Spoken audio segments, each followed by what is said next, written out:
commence à enregistrer. Je vois pas de quoi tu parles.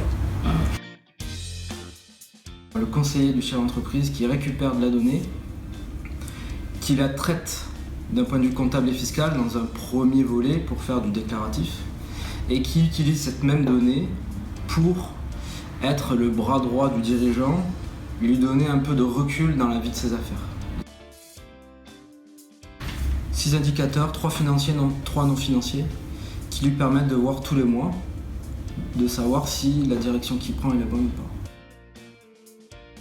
Pour moi, il y a un triptyque, c'est-à-dire qu'il y a la satisfaction client, la satisfaction du salarié et la satisfaction de l'entreprise.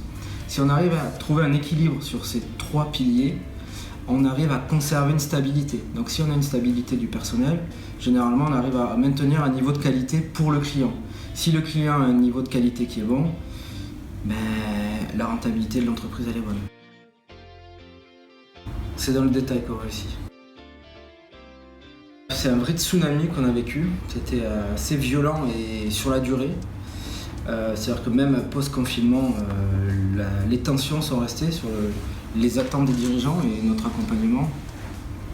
Personnellement, c'est simple, moi heureusement que ma femme ne travaillait pas pour s'occuper de notre famille, parce que toute la journée, du matin au soir, de 7h à 20h, j'étais au bureau pour répondre aux appels, aux inquiétudes, à écouter les annonces du gouvernement, à lire les décrets suite aux annonces qui ne correspondaient pas toujours aux annonces, puis ensuite aux décrets modifiés. Donc ouais, ça a été très compliqué. On a eu je me souviens la première semaine, j'ai eu des dirigeants au téléphone qui se sont dit ça y est, on est ruiné. Tous les sacrifices qu'on a fait durant toutes ces années, on a tout perdu. Et on a vu les dirigeants qui étaient désorientés et qui cherchaient leur boussole. Voilà. Et là, ça s'est appliqué à cet épiphénomène qui a duré quelques semaines. Et quelque part, cet épiphénomène, c'est la même chose que l'on a habituellement, mais de manière plus diluée, non concentrée.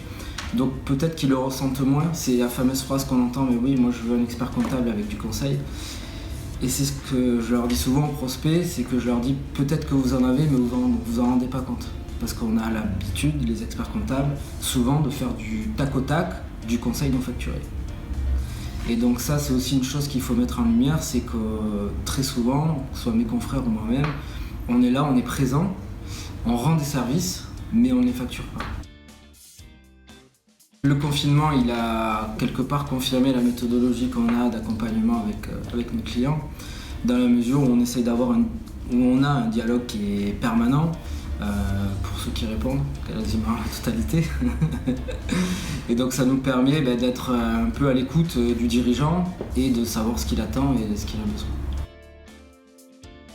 Cette anomalie, on va dire, économique, elle a permis de mettre en lumière le rôle de l'expert comptable, de voir qu'il était là quand il y avait des difficultés, pour déjà l'appréhender, parce qu'on a toujours moins d'émotions quand on est un conseiller que quand on vit la problématique, et d'essayer de raisonner le mieux possible pour trouver des solutions déjà rapides à exécuter. J'ai une pensée particulière pour mes responsables sociaux qui ont été très largement sollicités par les clients, qui ont vécu une très très grosse période et qui ont vraiment assuré, parce que la difficulté qu'on a, c'est que quand on a un degré, des fois il n'est pas suffisamment explicite. Et donc par contre, nous les clients, ils veulent des réponses qui soient très simples et claires. Il faut garder confiance, même dans les périodes les plus difficiles. Ouais, ça sent sympa, mais c'est pas mal.